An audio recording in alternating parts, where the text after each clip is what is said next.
네, 저희 이제 탄소 중립에 관해서 얘기하다 보면은 저희 지금 앞에도 있듯이 쓰레기 문제가 꼭 같이 언급이 되고 있는데요. 또 각자 이런 많은 실천들을 하고 계신 걸로 알고 있는데 좀 그런 각자의 노력에 대해서 좀 얘기를 해보면서 시작해보는 것도 좋을 것 같아요. 네. 저도 이제 카페 갔을 때마다 텀블러 많이 쓰는데 지역 카페에서 보통 이제 텀블러 쓰게 되면은 보통 할인을 안 해주는 것 같아요. 할인을 안 해주고 대부분 프랜차이즈를 가야 되는데 저도 이제 텀블러 관련해서 이렇게 쭉 조사를 해보다 보니까 텀블러별로 할인해주는 데가 있고 안 해주는 데가 있더라고요.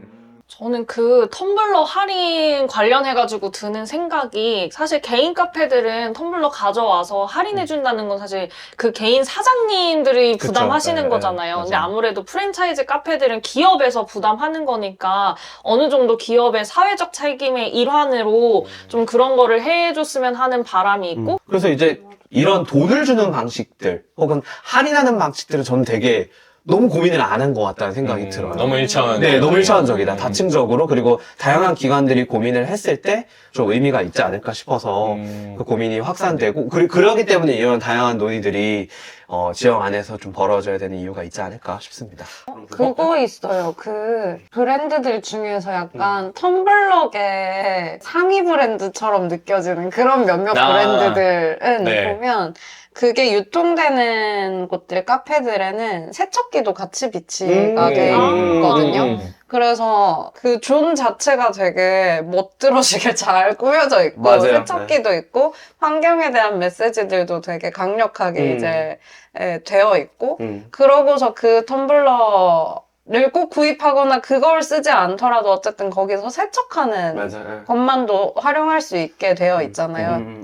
세척기가 진짜 큰 게, 그러니까 되게, 그리고 묘한 쾌감이 있어요. 맞아요. 이게 그렇게. 누르면 물이 밑에서 분사되는 형태여가지고. 그러니까 그게 맞아. 재밌어요. 그러니까 그게 확실히 어떤 그런 그 행동을 하고 싶게 만드는. 맞아요. 재미요소가 있어요. 네. 맞아요. 네, 맞아요. 네. 그래가지고, 그러니까 그런 좀 기대 효과를 갖게 만들 네. 수 있지 않나. 저는 음식물 쓰레기가 배달 음식 이제 먹고 이런 것보다도 어쨌든 소비를 덜 하는 거 그래서 생산되는 거 해서를 최소화시키는 거 이거에 이제 생각을 많이 하고 음식을 만드는 편이라 장을 볼 때 특히 메뉴를 정해놓고 보면 되게 장 볼 거리가 많이 줄어들거든요. 그래서 미리 메뉴를 정한다. 그리고 먹을 만큼 꺼내서 먹는다. 이게 음식물 쓰레기 줄이는 데는 제일 좋은 것 같아요. 그리고 이제 그 정한 메뉴대로 장을 본다. 그렇죠. 자제하자. 네. 자제. 원 플러스 원에 흔들리지 않고. 네. 그래서 사실 대형마트 가면 좀 과소비를 하게 되긴 해요.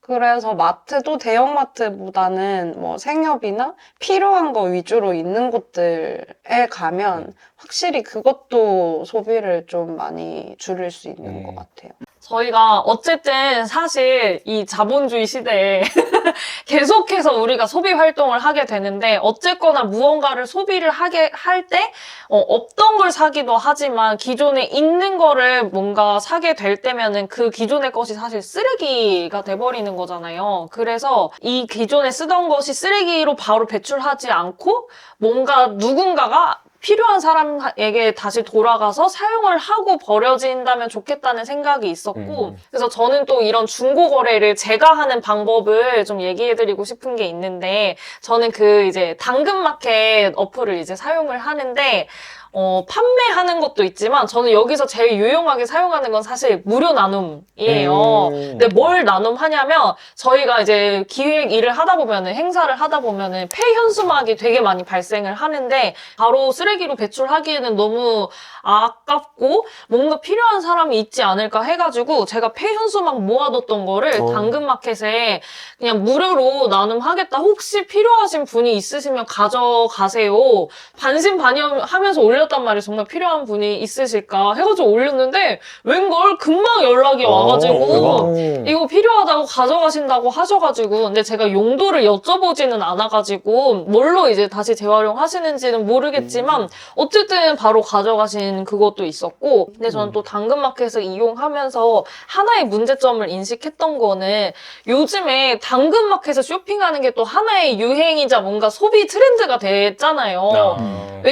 그래서 저는 여기서 발견한 게 이것도 소비 활동임에도 불구하고 또 다른 소비를 촉진하는 느낌이 드는 거예요. 그래서 진짜 우리가 명심해야 될 거는 사실은 소비를 줄여야 되고 쓰레기를 줄여야 되고, 그러니까 어쨌든 근본적으로는 그 마인드가 장착되지 않으면 우리는 계속해서 관성적으로 소비를 해서 결국에는 쓰레기가 배출될 수밖에 없다라는 좀 문제점을 인식하게 됐던 것 같아요. 말씀해 주셨던 것처럼 사실 저희가 이렇게 개인적으로 많은 노력들을 하고 있지만 이런 노력들의 한계들이 분명히 이제 보이고 그 한계들을 좀 해결해 나가기 위해서는 결국 좀 더 구조적인 문제를 우리가 함께 고민해야 되는 차원의 고민들도 있는 것 같아요. 그러니까 개인의 실천만으로는 될 수 없는 것들을 느끼는 것 같고, 그러니까 저는 그런 것들을 또 어디서 느꼈냐면은 우리가 이렇게 쓰레기를 줄이는 노력들도 있지만 결국에는 배출되는 쓰레기들이 있잖아요. 근데 그런 쓰레기를 처리하는 과정에서도 좀 구조적인 문제들이 있겠다라고 생각이 들었던 게 그 수도권의 쓰레기 매립장이 있는데 그게 인천에 있다고 하더라고요. 거기가 92년도 부터 이제 인천, 서울, 경기의 쓰레기들을 다 이제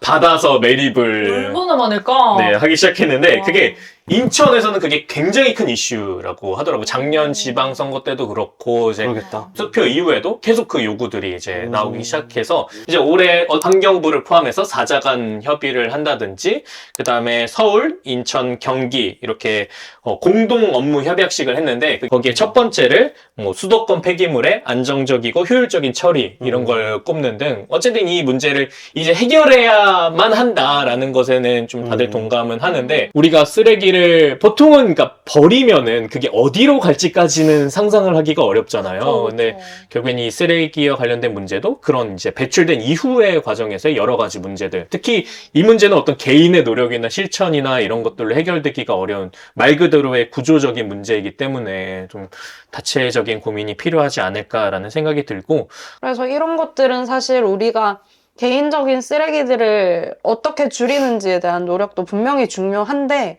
계속 목소리를 내서 어떤 제도화시키고 이런 것들에 대한 어떤 법을 만들고 페널티를 만들어가는 거에서 관심을 가지고 계속 활동적으로 이어나가는 거, 이게 환경을 보호하는 거에 또 한 큰 실천이 될 것 같아요. 네. 그런 얘기들도 계속 뭐 논의가 되고 있는 거잖아요. 뭐.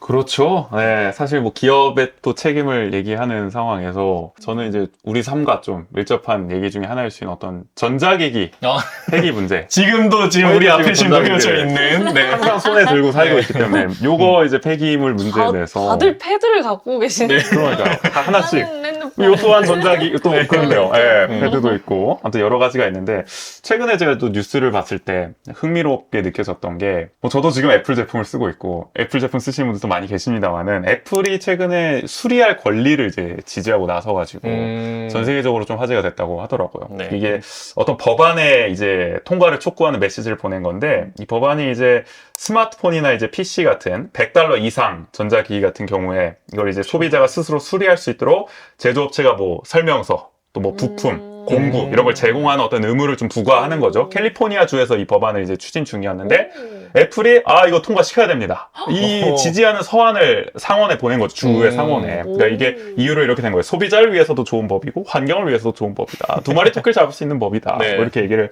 한 거죠. 네. 근데 뭐 이런 뉴스들을 쭉 접하면서 제가 드는 생각이 생각해보면 예전에는 저 어렸을 때도 고장 나면은 그래도 고쳐 쓰는 게 좀 일상화됐던 것 같아요. 좀 익숙해졌다. 그러니까 예를 들어서 하다못해 이게 집에 라디오가 고장나도 동네에 있던 어떤 뭐 전파사 이런 데 가가지고 좀 고쳐달라고 하고 뭐 철물점도 가고 막 이런 분위기가 있었단 말이죠. 맞아요. 근데 언제부턴가 지금은 이제 그냥 새 제품 사자. 새 제품 맞아. 사고 말지. 맞아. 이게 좀 자연스러워지지 않았나? 그러니까 그렇기 때문에 더욱더 이런 기업이나 국가의 책임을 맞아요. 요구하는 움직임들이 많아지고 있잖아요. 맞아요, 네. 맞아요. 그래서 저는 최근에 이제 그 그린피스라는 환경단체에서 조금씩 뭔가 활동을 하고 있는데 거기에서도 확실한 요구하는 기조 그리고 활동하는 취지가 개인에게 요구하지 않아요. 개인에게 어떤 것들을 하자는 캠페인을 지금은 하고 있지 않아요. 국가에게 촉구하고 입법을 이제 요구하고 이제 기업에게 어떤 것들을 이제 드러내게 기업에서 이런 활동들 중에 굉장히 환경에 저해되는 것들을 찾아내서 드러내게 하는 거.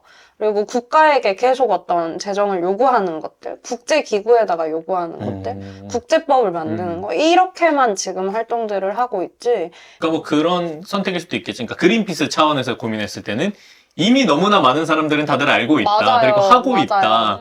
우리가 그걸 굳이 더 강조할 필요는 맞아요. 없다라고 판단했기 때문에 또 가장 시급한 문제인 기업이나 정부의 책임을 묻고자 하는 게 아닐까라는 생각이 좀 들긴 하네요. 저희가 오늘 이야기해온 그 흐름 자체도 앞에서는 우리가 각자 개인의 삶에서 어떤 실천을 하고 있는지를 얘기하다가 사실 더 파고들면은 개인의 실천에 한계가 있고 결국에는 시스템이 바뀌어야 된다는 거를 저희가 계속 확인하면서 온 것 같아서 앞으로 어떤 기업과 그다음에 뭐 정부를 상대로 이제 요청을 해야 되고 요구를 해야 되고 궁극적으로는 이 뭔가 자본 시스템 안에서 이 시스템이 너무 지금 공고한데 이 안에서 조금 더 모두가 지속 가능한 방식으로 살아갈 수 있도록 조금 더 균열을 만들고 여기에 다른 대안을 좀 만들어내는 작업들이 필요하다는 생각이 좀 들었어요.